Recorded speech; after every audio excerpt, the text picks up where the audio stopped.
rayonu Aran qəsəbəsində fəaliyyət göstərdiyi bildirilən Kərəm adlı stomatoloqla bağlı ciddi suallar və narahatlıqlar gündəmə gəlib.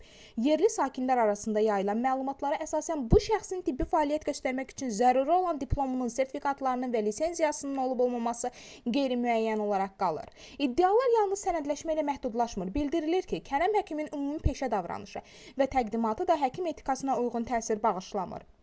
Həkim peşəsi yalnız bilik və bacarıq deyil, eyni zamanda pasiyentə güvən verən davranış və peşəkar görünüş tələb edir. Bu baxımdan onun fəaliyyətinə dair formalaşan mənfi rəy diqqətdən kənarda qala bilməz.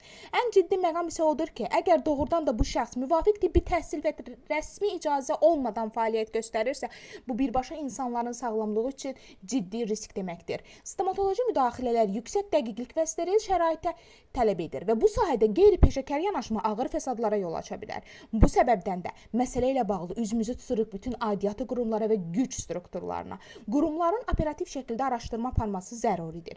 Kərəm adlı şəxsin fəaliyyəti, sənədləri və xidmət göstərdiyi şərait yoxlanılmalı, qanunvericiliyin tələblərinə uyğun olaraq müvafiq tədbirlər görülməlidir. Məsələ ilə bağlı araşdırmamız davam edir. Qarşı tərəfin mövqeyini dinləməyə hazırıq.